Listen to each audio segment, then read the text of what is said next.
إذن دائما أيها المسلم تعلق بالله، تعلق بالله، والله ثم والله ما خسر وما ندم من تعلق بالله. بسم الله الرحمن الرحيم. الحمد لله رب العالمين حمدا كثيرا طيبا مباركا فيه، والصلاة والسلام على نبينا محمد وعلى آله وصحبه أجمعين. Donc, on poursuit notre lecture bifadlillah azza wa jal dans les actions du cœur, ces actions-là qui cheminent avec le croyant vers Allah azza wa jal. On a vu plusieurs étapes que le croyant est censé traverser dans son cheminement et dans son parcours vers son Seigneur. Et on a vu la semaine dernière l'étape de Az-Zuhd, l'ascétisme, qui est une étape énorme. Et comme on l'a déjà dit, on le répète, ici Ibn al-Qayyim rahimahullah, l'auteur du livre, il va d'étape en étape. Et plus on avance dans le livre, et plus on arrive dans des étapes qui sont importantes, dans des degrés qui sont élevés concernant le cheminement du croyant. Donc plus on avance et plus on va lire et plus on va voir que les actions qui sont déterminées, qui sont citées ici dans la lecture, eh bien c'est des actions qui sont élevées, c'est des actions que nous on doit essayer de rechercher à tout prix dans nos vies. Et si des fois on arrive et on lit un peu dans certaines étapes et on se rend compte que justement c'est des choses qu'on ignore, c'est des actions du cœur qu'on n'a jamais rencontrées, eh bien à partir de ce moment-là on devra se remettre en question et se dire pourquoi, qu'est-ce qui m'a empêché, qu'est-ce qui a empêché mon cœur de goûter à ces choses-là. Donc aujourd'hui aussi on va voir une étape qui est énorme, qui est manzilatu al-wara', l'étape du wara', qu'on traduit, bien sûr on a déjà dit, nous on n'aime pas traduire, on préfère expliquer, mais ils traduisent vulgairement par le scrupule, la crainte scrupuleuse. Mais al-wara' en arabe, c'est ce qui vient de al-kaf. Al-kaf, c'est le fait de se retenir, de tenir. Pour ça que dans le hadith, le Nabi alayhi salatu wa sallam, il dit quoi? Warri' al-lis, retiens le voleur et ne l'attends pas. C'est-à-dire que toi tu vois qu'il va voler, bloque-le directement. Ici, al-shahid min al-hadith, comme il rapporte Ibn Faris dans son livre Maqayis al-Lugha, c'est que warri' bima'na amsik, le fait de retenir. Donc ici, c'est ce qu'on appelle al-ta'rif lughatan, la définition chez les Arabes. Maintenant, dans le din, il y a une autre définition. Certains salafs, ils disent quoi? Ils nous disaient quoi? Al-wara' tarku ma fihi raib. Le fait de délaisser chaque chose dans laquelle tu as un doute. Et Ibn Taymiyyah rahimahullah, il disait que c'est tarku ma takhafu dararan fil akhirah. C'est le fait de délaisser une chose dont tu crains un mal dans l'au-delà. Donc là, tu comprends que c'est vraiment une étape qui est élevée. Et que si nous vraiment, on délaisserait les choses qui peuvent nous amener à un péché, c'est pas forcément un péché, mais c'est une chose qui peut t'amener à un péché, eh bien, notre état il serait différent et notre situation elle serait différente. Donc c'est ça al-wara', le fait de craindre scrupuleusement Allah subhanahu wa ta'ala dans nos actions et dans nos faits et gestes. Ici l'auteur il commence le chapitre avec un verset du Coran où Allah subhanahu wa ta'ala nous dit Ya ayyuhar rusul kulu min at-tayyibati wa'malu salihan inni bima ta'maluna alim. Allah azza wa jalla dit dans le Coran dans sourate al-Mu'minun, ô vous les messagers, mangez des bonnes choses et œuvrez avec des bonnes actions, faites des actions vertueuses. Et là on comprend quelque chose. Déjà tu vois le fiqh la compréhension d'Ibn Qayyim rahimahullah, que Allah Azza wa Jal, il a ordonné aux meilleurs de sa création, qui sont les messagers, de manger des bonnes choses. Donc on comprend que le wara', la crainte scrupuleuse, c'est pas de manger n'importe quoi et de manger des choses qui sont mauvaises. Non. Mange des bonnes choses. Mais c'est quoi la suite du verset? Wa'malu saliha. Faites des actions vertueuses. C'est-à-dire que mange des choses halal qu'Allah Jalla wa Ala nous a autorisées, mais sois reconnaissant envers lui en faisant des bonnes actions. Et les meilleures des bonnes actions sont les actions obligatoires. Comme il dit Allah Azza wa Jalla dans le hadith Qudsi. Hadith Qudsi, c'est-à-dire que c'est le prophète alayhi salatu wassalam qui nous rapporte la parole d'Allah Azza wa Jalla. Il nous dit: Ma taqarraba abdi ilayya bi shay'in ahabbu ilayya mimma aftaradtu alayhi. Mon serviteur ne s'est pas rapproché de moi d'une chose plus aimée auprès de moi que les actions obligatoires, que les choses que je lui ai rendues obligatoires. Donc les meilleures actions et les actions les plus aimées auprès d'Allah Azza wa Jal, eh bien ce sont les actions obligatoires. Naam. Sois reconnaissant envers Allah Azza wa Jal de par ses bienfaits qu'il t'a donnés, en priant à l'heure, en faisant les ablutions comme il se doit, en donnant ta zakat comme il se doit. Alors là, bi'idhnillah Azza wa Jal, tu feras partie des reconnaissants. Puis Allah subhanahu wa ta'ala, il finit ce noble verset en nous disant: Inni bima ta'maluna alim. Et certes, je suis savant de ce que vous œuvrez. Afin que le serviteur il se rappelle qu'Allah Azza wa Jal, il sait ces paroles qui sont cachées. Allah subhanahu wa ta'ala, il sait lorsque tu es tout seul sur Twitter avec un faux compte, avec une fausse photo, avec un faux nom, et que tu as commencé à dire des bêtises, que tu as commencé à mentir sur les gens, et peut-être pire encore, tu as peut-être commencé à mentir dans la religion d'Allah Azza wa Jal. Ibn Qayyim, il a un autre livre qui parle sur la fatwa, sur la science et sur les gens de science d'une manière générale. Il l'a appelé I'lam al-Muwaqqi'in an Rabbil Alamin. Yani, ceux qui signent au nom du Seigneur de l'univers. Sache que la personne, quand elle parle et qu'elle pense qu'elle est à l'abri des regards et qu'elle dit tout et n'importe quoi au nom d'Allah Azza wa Jal, eh bien à ce moment-là, on la compte comme celui qui a signé au nom d'Allah subhanahu wa ta'ala. C'est comme s'il a écrit quelque chose, il a écrit et après il a signé de la part d'Allah. Donc nous, on doit faire attention, subhanallah, quand on parle de cette noble religion. On doit faire attention quand on est caché et que personne ne nous voit. Parce que les péchés dans l'intimité, les péchés qui sont à l'abri des regards des gens, eh bien ils peuvent détruire le serviteur. Et qu'Allah Azza wa Jal nous en préserve.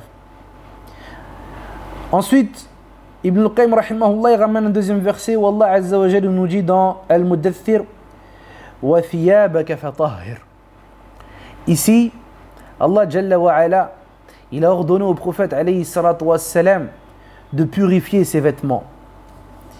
Et ici, Ibn al-Qayyim nous dit rahimahullah: Wa la rayb anna tadhhiraha min al-najasat wa taqsiraha min jumlati al-tadhhir al-ma'mour bih. Donc il nous dit: il n'y a aucun doute que purifier ses vêtements, c'est une chose qui est demandée et qui est ordonnée. إذ به تمام إصلاح الأعمال والأخلاق لأن النجاسة الظاهر تورث نجاسة الباطن. Donc il nous dit ici, le fait de purifier ses vêtements de toute najasa, de toute impureté, eh bien c'est quelque chose de demandé, parce que cette chose-là, elle peut amener à faire pousser l'impureté qui est cachée, qui est l'impureté du cœur. Et c'est pour ça qu'on a ordonné à celui, et on en a fait une condition pour la validité de la prière, que celui qui veut prier et qui veut se lever devant son Seigneur subhanahu wa ta'ala afin de l'adorer, eh bien il doit préserver ses vêtements, son corps, ainsi que l'endroit où il prie de toute impureté. Et il nous dit: Wal maqsoud أن الورع يطهر دنس القلب والنجاسة كما يطهر الماء دنس الثوب ونجاسته.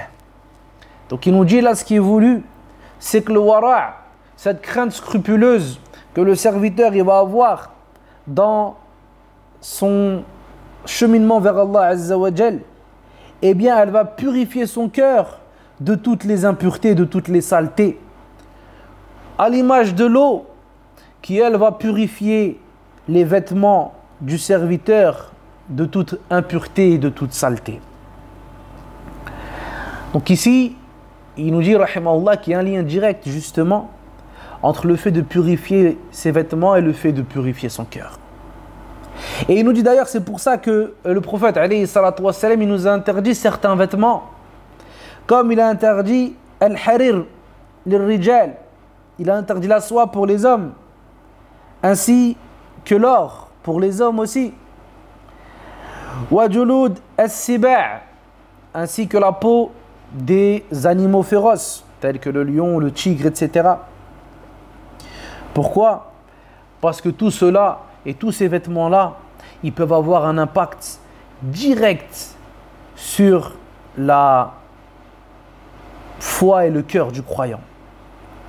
Pourquoi? Parce qu'il nous dit et il nous rappelle, et ça c'est quelque chose que nous on doit garder tout au long de notre lecture, même tout au long de notre vie bien sûr, c'est que al-ubudiyya, l'adoration, eh bien c'est ce qui rentre dans le khushu', dans le khudu', dans al-tadhallul wal-mahabba lillahi azza wa jal.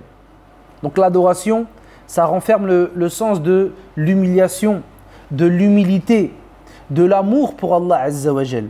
Et celui qui va venir avec de la soie, qui va venir avec des vêtements de peau d'ours, ou bien des vêtements en peau de lion ou autre, eh bien celui-là il s'est opposé à cette image-là. Et c'est pour ça que dans le hadith par exemple, il rapporte que le Nabi alayhi salatu wassalam, lorsqu'il se prosternait, eh bien par exemple il se prosternait sur de la terre à l'époque, c'est pas comme nous maintenant. Eh bien quand il se relevait du soujoud, il nettoyait pas son visage. Et il interdisait aussi aux compagnons radiyallahu anhum de nettoyer leur visage à ce moment-là, pendant la prière. Pourquoi? Parce que cette prière-là, c'est le moment de l'humiliation et de l'avilissement devant Allah Azza wa Jal. C'est pas le moment de se faire beau, de se...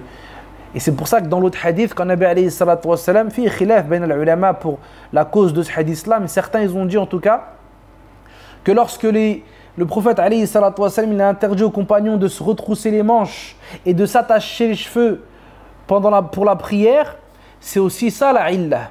C'est ça la cause ici. C'est-à-dire que toi, tu vas venir, tu vas rentrer en prière, tu vas faire attention à tes vêtements, tu vas retrousser tes manches. Et tu vas faire attention à ce que tes cheveux ne se salissent pas par la terre, tu vas les attacher. Alors que là, ce n'est pas le moment de faire attention. Ce n'est pas le moment de se faire beau. Là, c'est le moment où tu t'humilies devant Allah Azza wa Jal. Et c'est ça qu'il nous dit ici, rahimahullah. Donc, ici, al-wara', la crainte scrupuleuse, on comprend qu'elle renferme ce sens-là. Le fait de délaisser pour Allah subhanahu wa ta'ala. Que lorsque tu as une situation, tu te dis peut-être je peux le faire, mais peut-être que c'est pas bien, mais je peux quand même le faire et peut-être qu'Inch'Allah il n'y a rien, et bien à ce moment-là tu délaisses.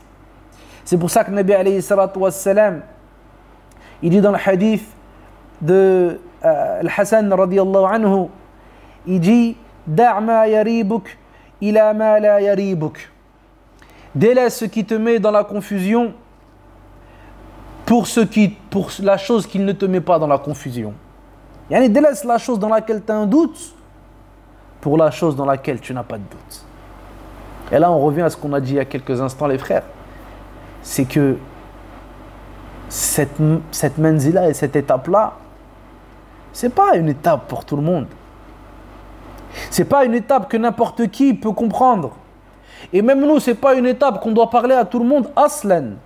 Regarde dans ce qui rapporte Ibn Rajab rahimahullah, dans Jami' al-Ulum wal-Hikam, il dit qu'on a demandé à l'imam Ahmed, Rajul yashtari buqulan, un homme qui achète il va chez l'épicerie, il va chez l'épicier, il achète plusieurs choses. Et tu as vu des fois, même jusqu'à maintenant, on va donner un exemple mondain pour que ce soit plus clair. Par exemple, toi tu vas aller acheter du na'na', il y aura une chose avec quoi on attache le na'na'. Et aussi quand tu vas chez le marchand de fruits et légumes, il va te donner le sac plastique avec. Et bien on est parti voir l'imam Ahmed, on lui a dit Rajoul, il y a un homme qui demande par rapport à ça. Lui il a acheté les fruits et on lui a donné un sac plastique et on lui a donné cette chose avec quoi on attache le na'na'. Donc la personne elle demande est-ce que hada min haqqi? Et regarde l'imam Ahmed, le fiqh qu'il a, la compréhension. Il dit Ash hadhihi al-masail. Il dit c'est quoi ces questions que les gens y posent? Et comment ça les gens ils posent des questions comme ça alors que il y a des choses plus importantes? Et là l'homme il lui a dit quoi? Il lui a dit Innahu min Ibrahim ibn Abi Nu'aym. Ils lui ont dit Ya Ahmed, ça vient d'Ibrahim ibn Abi Nu'aym. C'était un homme qui était connu pour être pieux, qui était connu pour être un ascète. Et là l'imam Ahmed il a dit quoi? Il a dit In kana Ibrahim ibn Abi Nu'aym fa na'am hadha yushbihu dhak. Il a dit si ça vient de Ibrahim ibn Abi Nu'aym, alors oui, ça là on peut comprendre la question ici.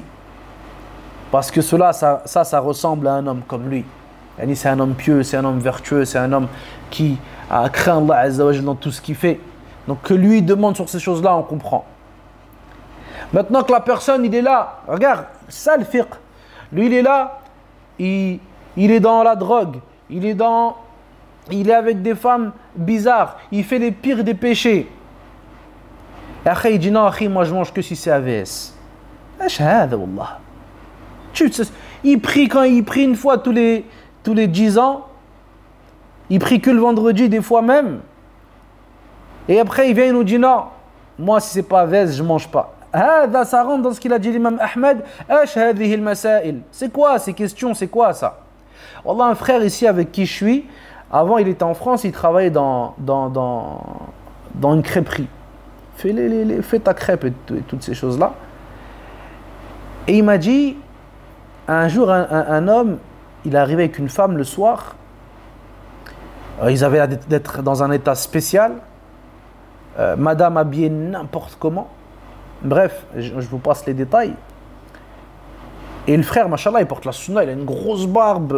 Voilà, c'est quelqu'un, tu vois que c'est quelqu'un de religieux, tu vois. Et là, le mec, il regarde, plein d'audace. Le culot ne lui fait pas peur. Et il lui dit, akhi, je ne sais même pas s'il lui a dit akhi, bref. Il lui a dit, est-ce que ta viande est halal? Et est-ce que c'est du AVS? Le frère, il me raconte ça, il me dit à ce moment-là, je fais un combat contre moi-même pour lui dire, et toi, est-ce que tu es halal? Donc, des fois, il faut comprendre les questions. Oui, des fois, tu as des questions, ce n'est pas des questions qui se posent, aslan. Mais des fois, quand ça vient de quelqu'un de pieux, de quelqu'un qui craint Allah Azza wa Jal, comme Ibrahim Hada, de quelqu'un qui est connu pour sa crainte, alors là, on comprend. Toujours dans le même contexte, lorsque ils ont demandé à Ibn Omar concernant les mouches, est-ce qu'on a le droit de tuer les mouches? Et là, il a dit, Ya Ahl al-Iraq, il a dit, vous avez tué le Hussein et vous n'avez pas eu de problème à faire couler le sang de Hussein, qui est le petit-fils du prophète alayhi salatu wassalam, et vous demandez sur le sang d'une mouche. Donc al-wara', faut qu'il soit à sa place. Cette crainte scrupuleuse, on ne peut pas la mettre n'importe où, avec n'importe qui. Et ce n'est pas n'importe qui la prétend.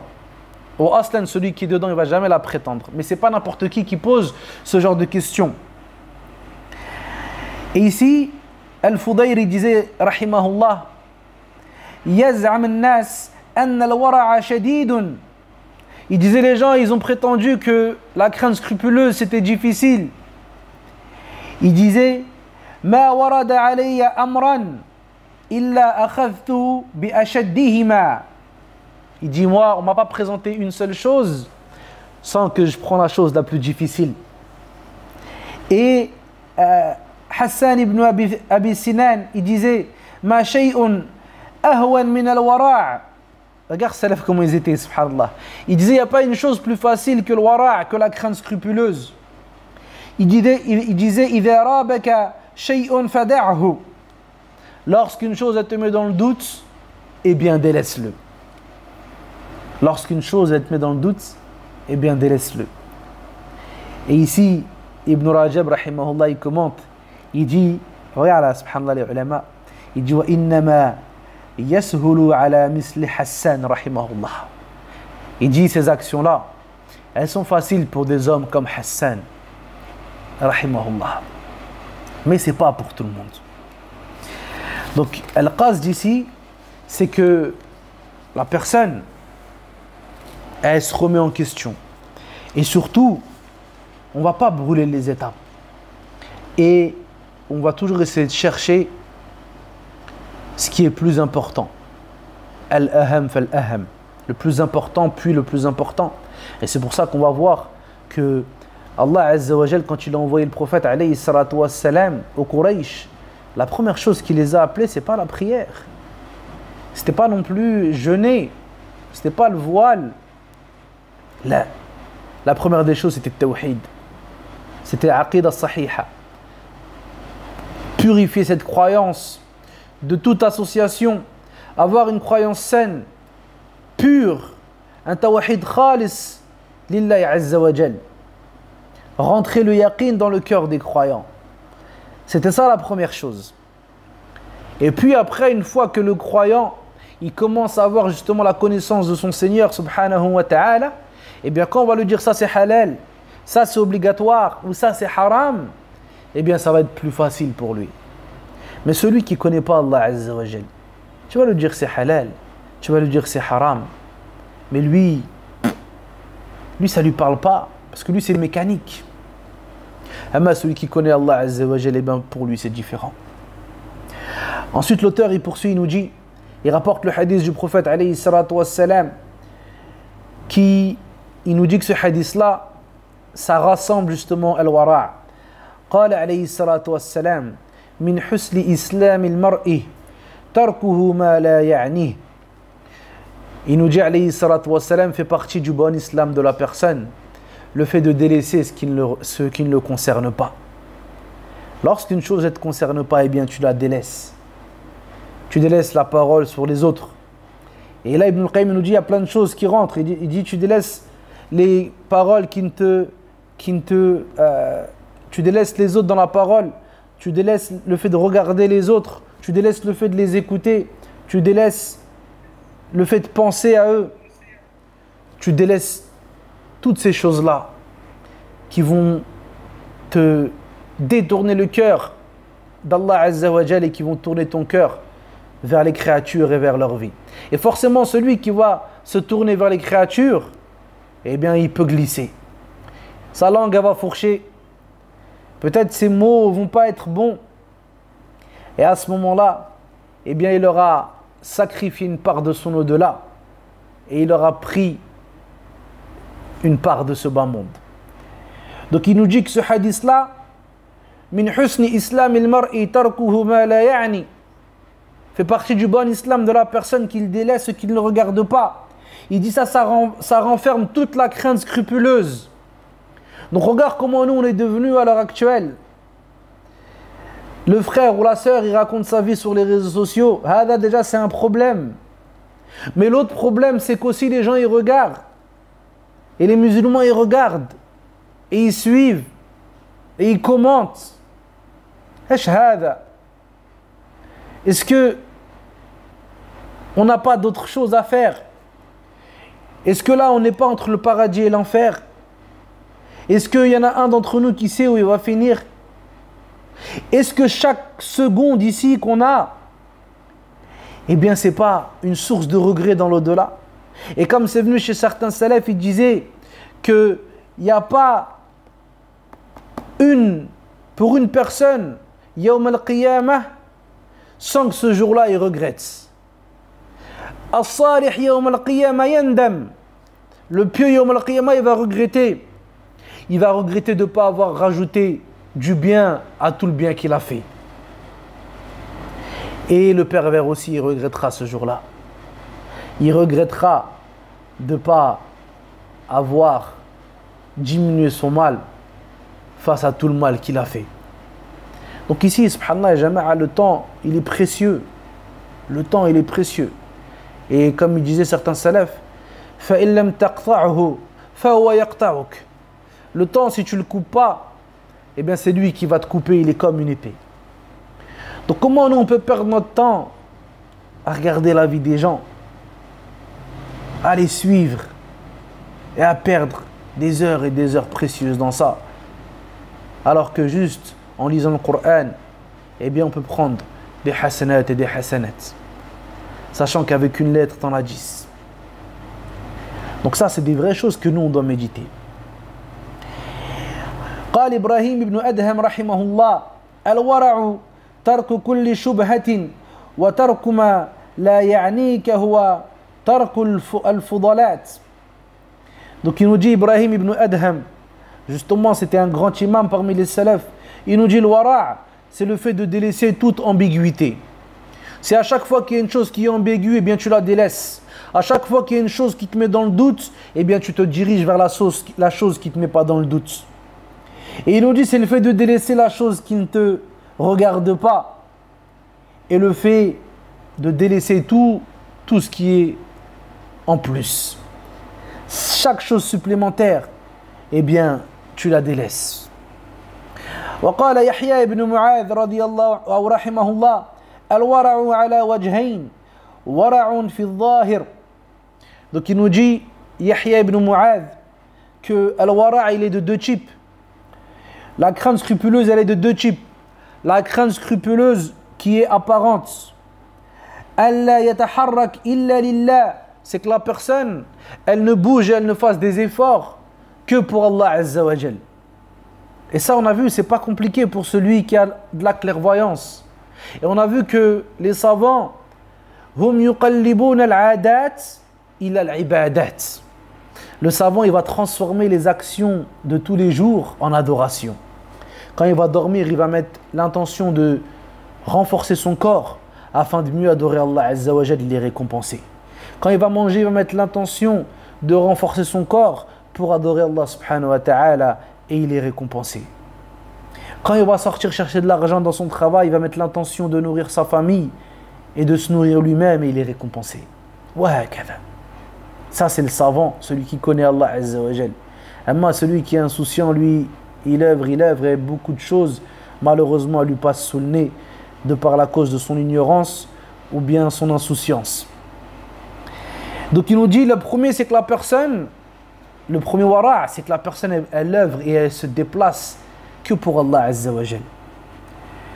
Wa wara'un fil batin wa huwa alla yadkhula qalbaka siwah. Et il nous dit la deuxième chose, c'est le wara', la crainte scrupuleuse qui est cachée. Et c'est le fait que rien ne rentre dans ton cœur, si ce n'est Allah Azza wa Jal. C'est-à-dire que ce cœur-là, il est rempli de l'amour d'Allah subhanahu wa ta'ala. Il aime pour Allah Azza wa Jal. Il déteste pour Allah subhanahu wa ta'ala. قال عليه الصلاة والسلام من أحب لله وأبغض لله فقد استكمل الإيمان. Celui qui aime pour Allah et qui déteste pour Allah, alors celui-là, il a certes parachevé la foi. Donc ça, c'est très important d'aimer pour Allah Azza wa Jal. Certains frères ou certaines sœurs, eh bien, on va retrouver ce problème chez eux. Non, il est bien, il va à la mosquée, il fait ci, il fait ça, mais il n'est pas assez à la maison. Taïb, alors, non, je ne peux plus rester avec lui, il est pas. Taïb, mais alors, s'il est dehors et qu'il est, il est dehors, il est fils sabilillah. C'est pour ça que la femme de Ibn al-Qasim, c'est un grand imam de l'époque qui a rassemblé les fatwas de Ibn Taymiyyah rahimahullah. C'est lui qui a rassemblé ce qu'on appelle aujourd'hui le livre connu Majmou' al-Fatawa en 37 volumes. Et lui, lorsque sa femme a commencé à se plaindre du fait que sa présence était rare et qu'elle avait besoin de sa présence, et là il lui a dit: est-ce que tu ne serais pas satisfaite d'être avec moi dans chaque récompense que je prends lorsque je demande la science. Sache que toi, tu es là, tu es à la maison, tu prépares à manger, tu t'occupes des enfants et tu t'occupes de la maison. Et tu préserves ce qu'Allah Azza wa Jal t'a ordonné de préserver. Eh bien, tu as la même récompense que moi qui suis en train de voyager, qui suis en train de m'asseoir devant le shir, qui suis en train de lire, qui suis en train de réviser, qui est en train de chercher la science ici et là. Tu as la même récompense que moi, ya Amatallah. Et là, à ce moment-là, sa femme, elle lui a dit, Naam, je suis satisfaite de cela. Donc l'amour du serviteur, il doit être basé sur la crainte d'Allah Azza wa Jal. Et de même que son dégoût. On doit aimer et détester pour Allah Azza wa Jal. Et ça, c'est très important. Ensuite, Ibn al-Qayyim rahimallah, il poursuit en nous rapportant certaines paroles des salaf où il nous dit وَقَالَ بَعْضُهُمْ لَا يَبْلُغُ الْعَبْدُ حَقِيقَةَ التَّقْوَى حَتَّى يَدَعَ مَا لَا بَأْسَ بِهِ حَذَرًا مِمَّا بِهِ بَأْسَ. Donc il nous dit que les salaf ils disaient que la personne ne va jamais atteindre la véritable crainte jusqu'à ce qu'il délaisse la chose dans laquelle il n'y a pas de mal, de peur à ce qu'il y ait dedans un mal. وقال بعض الصحابة رضي الله عنهم كنا ندع 70 بابا من الحلال مخافة أن نقع في باب من الحرام. Regarde les Sahaba comment leur kalam il était court et clair. Il disait que nous on fermait 70 portes de halal de peur de tomber dans une porte de haram. On fermait 70 portes de halal de peur de tomber dans une porte de haram. Tu comprends ici que le croyant et la croyante, sa hantise et la chose qui doit redouter le plus, c'est d'avoir désobéi à Allah Azza wa Jal, d'être tombé dans le haram, d'être tombé dans une chose qu'Allah subhanahu wa ta'ala il n'aime pas, dans une chose qu'Allah Azza wa Jal l'a blâmé. C'est pour ça qu'il rapporte de j'oublie comment il s'appelait, Bishr je crois. C'était un homme à l'époque des salafs. Il a hérité de plus de 50 000 dinars de son père. 50 000 dinars à l'époque, c'est une fortune exceptionnelle. C'est une fortune exceptionnelle. Khlas, lui toute sa vie, il est au beurre, comme on dit. Eh bien, qu'est-ce qu'il a fait? Il les a délaissés. Il a dit, j'en veux pas. Et je refuse de prendre cet argent-là. Pourquoi? Parce que son père, il travaillait avec les califes. Et il travaillait avec les gens qui étaient au pouvoir. Et il avait peur que son père ait pris de l'argent injustement. Donc ils ont dit quoi? Ils ont dit qu'il a délaissé cet argent-là. Et il travaillait dans les branches de palmiers. Vous savez, quand tu vas à Médine, tu vois les mecs qui sont au charbon, ils travaillent dans les palmiers. Eh bien lui, il faisait ça. Hatta mata ala dhalik. Jusqu'à ce qu'il est mort sur cela. Donc ici, les gens à l'époque, ils avaient peur de tomber dans ce qu'Allah Azza wa Jal il a interdit. Naam, il s'appelait Yazid ibn Zari'. Yazid ibn Zari'. Donc ici, le croyant, il doit avoir peur du péché, wallah. Et il doit détester le péché. Même si à notre époque, c'est devenu banal et qu'on en fait tous les jours, wallah, on doit le détester, on doit en avoir peur. Taïb. Ensuite, Ibn al-Qayyim nous dit Fawaid at-tawarru' bitajannub al-qaba'ih. Donc il nous dit les bénéfices qu'on va tirer, que la personne va tirer en délaissant et en s'écartant des choses mauvaises. La première des choses, c'est qu'il va préserver son nafs.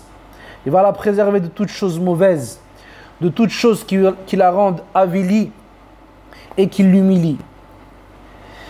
La deuxième des choses, tawfir al-hasanat min wajhayn, c'est que la personne va gagner et préserver ses hasanat de deux manières. La première, توفير زمانه على اكتساب الحسنات فإذا اشتغل بالقبائح نقصت عليه الحسنات التي كان مستعدا لتحصيلها. C'est comme on a dit juste avant. La première des choses, c'est que lui, il va gagner des hasanats quand il va délaisser justement les mauvaises choses, dans le sens où il va plus être occupé à perdre son temps dans les choses qui sont mauvaises et insignifiantes.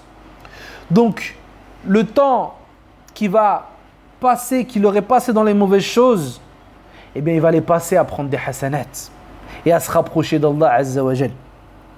Et il nous dit le deuxième type, c'est توفير الحسنات المفعولة عن نقصانها بموازنة السيئات أو حبوطها. Donc il nous dit le deuxième type ici, c'est le fait que à ce moment-là, il va donner prédominance à sa balance de hasanat, parce qu'on sait que pour le croyant, il y a ce qu'on appelle la pesée, et que يوم القيامة ونضع الموازين القسط ليوم القيامة, et le jour de la résurrection, Allah Azza wa Jalla mettra la balance juste. فلا تظلم نفس شيئا, et aucune âme à ce moment-là ne sera lésée. Allah ne fera d'injustice à aucune âme. Donc quand la personne, il nous dit rahimahullah ici, que lorsque la personne va s'occuper et elle va parler hasanat et elle va délaisser les gens, eh bien elle va rajouter du poids ici sur cette balance-là. Parce que lorsque tu t'occupes avec les mauvaises choses, eh bien on a vu que les mauvaises actions peuvent prendre le dessus sur les bonnes, allant même jusqu'à les annuler. Qu'Allah subhanahu wa ta'ala nous en préserve. Puis il nous dit troisième type de faïda que la personne va atteindre en s'écartant des choses mauvaises et en délaissant ce qui ne le concerne pas. Siyanatul iman, لأن الإيمان عند جميع أهل السنة والجماعة يزيد بالطاعة وينقص بالمعصية. Donc il nous dit, il va préserver sa foi, parce que comme c'est connu chez les gens de la sunna, eh bien la foi, elle augmente avec les bonnes actions.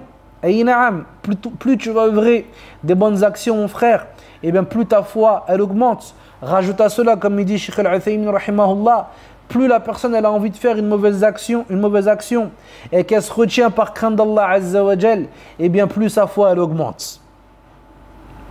Puis il nous dit que pareil, la foi elle diminue avec les mauvaises actions. Comme le prophète alayhi salatu wa salam, il nous dit إذا أذنب العبد نكت في قلبه نكتة سوداء. Donc lorsque le serviteur il fait une mauvaise action, eh bien on met un point noir dans son cœur. فإن تاب سقل قلبه. Donc lorsque le serviteur il se repent, il demande pardon à Allah Azza wa Jal, eh bien on purifie son cœur et on nettoie cette saleté. وإن عاد فأذنب نكت فيه نكتة أخرى حتى تعلو قلبه. Donc s'il se repent, regarde Allah Azza wa Jal comment il est juste. S'il se repent, Allah il nettoie son cœur. Mais s'il persiste et il reste encore et encore dans le mauvais péché, dans la mauvaise action, eh bien il a encore des points noirs. Et le prophète alayhi salatu wa salam, il nous dit jusqu'à ce que ces points noirs ils remplissent son cœur. Wal'iyadhu billah. وذلك الران الذي قال الله عز وجل كلا بل ران على قلوبهم ما كانوا يكسبون. Et puis à ce moment-là, lorsque le cœur du serviteur il est rempli de points noirs, et bien il nous dit alayhi salatu wassalam que c'est ce qu'on appelle arran. Arran, c'est la rouille qu'Allah Azza wa Jal a parlé dans le Coran quand il nous dit mais non, plutôt ce qu'ils ont œuvré ont rouillé leur poitrine, ont rendu leur cœur rouillé. Donc le croyant il fait attention. Ittaqu dhunub ya ibadallah. On doit faire attention aux péchés, les frères, parce que si le petit péché on peut le voir insignifiant, et bien comme il disait Ibn Mubarak rahimahullah, les grandes montagnes elles sont faites de petites pierres. Donc il faut faire attention aux péchés. Et il nous dit rahimahullah فَالْقَبَائِحُ تُسَوِّدُ الْقَلْبِ وَتُضْفِي نُورَهُ. Il nous dit les mauvaises choses elles rendent le cœur noir et elles éteignent la lumière du cœur.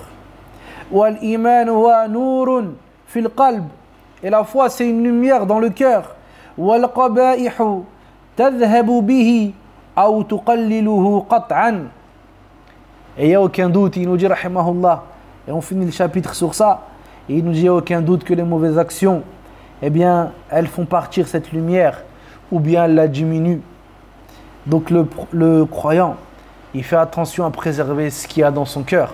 Il fait attention à préserver cette lumière-là, en se rappelant de la parole d'Allah Azza wa Jal quand il nous dit يَوْمَ لَا يَنْفَعُ مَالٌ وَلَا بَنُونَ إِلَّا مَنْ أَتَى اللَّهَ بِقَلْبٍ سَلِيمٍ.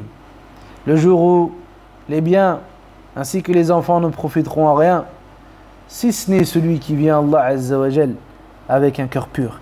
نسأل الله عز وجل أن يرزقنا الورع في دينه والخشية في قلوبنا وصدورنا، ونسأل الله سبحانه وتعالى أن ينفعنا بما قلنا. سبحانك اللهم وبحمدك أشهد أن لا إله إلا أنت أستغفرك وأتوب إليك. وصلى الله وسلم على نبينا محمد وعلى آله وصحبه أجمعين والحمد لله رب العالمين وبارك الله فيكم.